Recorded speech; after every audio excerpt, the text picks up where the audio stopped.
podcast, the Jake Porter and Friends podcast, the podcast to end all podcast. I'm joined today with my good friend Tom Knapp. Tom is the publisher of Rational Review News Digest, director of the Garrison Center, lives in North Central Florida.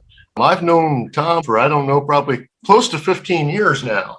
We've worked on campaigns together against each other. Tom, how are you? Oh, pretty good. I was thinking about how long we've known each other. If I'm not mistaken, you worked for George Phillies in his 2008 presidential campaign. That's correct. Yeah, I was the chief of staff and you were communications director and I think later on campaign manager for Steve Cubby. Is that right? I was campaign manager from the start and I was terrible at it.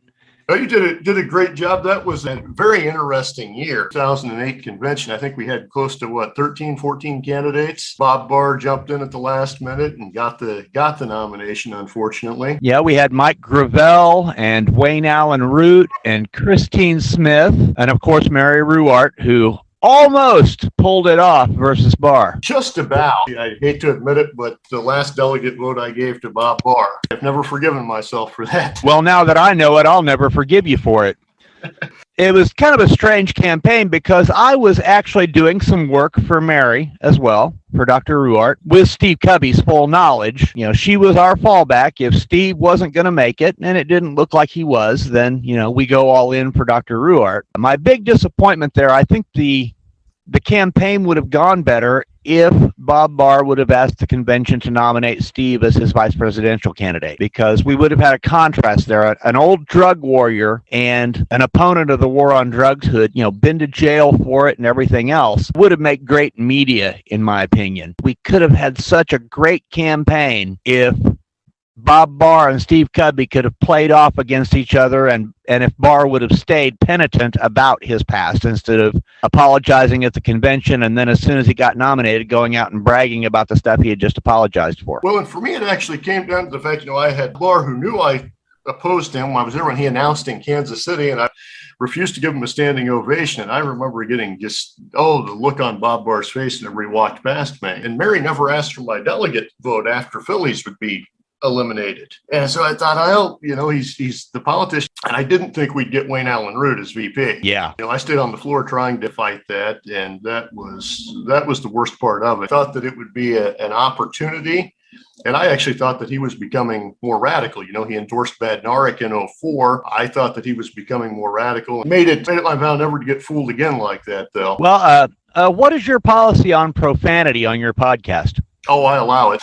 Well, let's just be straight here. 2008 was a clusterfuck. Yeah. With Barr jumping in at the last minute. Like I said, I was doing some work for Dr. Ruart's campaign. I was managing Steve's campaign. I got along with George's campaign and Mike Gravel's campaign. One of the highlights of the convention for me was actually to sit around arguing with Mike Gravel. Yeah, I think you were in that same suite that I was when George Phillies said something about your party, Mike, and Gravel pounded the table and, damn it, George, it's not my party. We're talking about the Democrats. I thought that Mike and I were going to get into like a brawl. He really wanted whoever got nominated to emphasize the case of Terry Schiavo, who, people may or may not remember. She was supposedly in a persistently vegetative state. There was some conflict and argument about that, and her husband wanted to have her taken off feeding and let her die. The Libertarian movement, I won't say the Libertarian movement was split. Maybe I was just an outlier. Point of view was that he wanted to kill her for the insurance money. Other people's point of view was that, he should be able to make that decision, even though he had received an insurance payout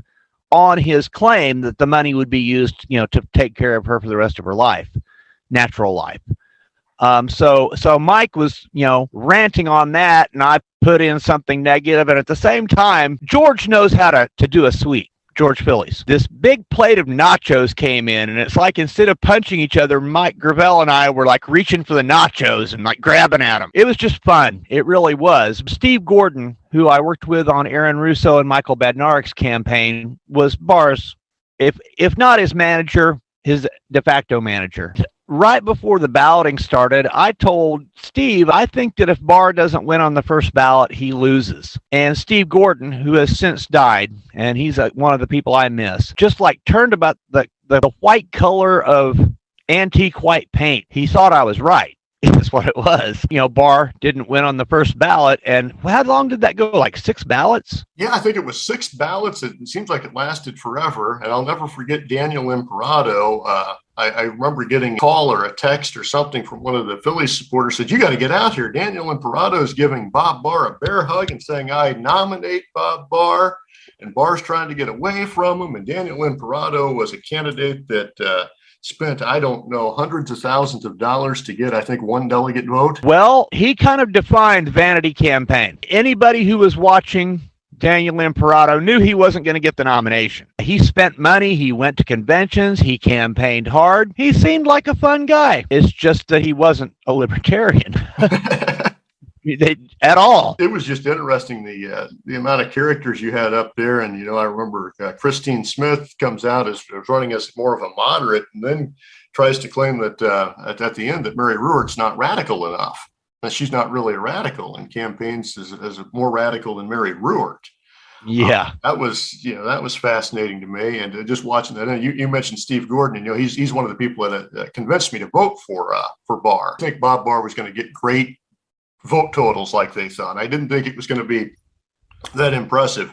But Russ Varney said we were going to win the election. Yeah, I remember that. Yeah, he could get 10% of the vote, and he can. Yeah, I remember those claims. I thought he would do better than what he did, but I thought we'd see, okay, we get less than 1%, and we go back to normal after this, and the people learn their lessons.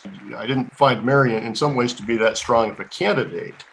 But I've regretted that ever since, and especially seeing how Barr turned his back, and then the fact that we got Wayne Allen Root, which turned out to be a disaster. The things that he said, and now the things that he says today, I still get his emails.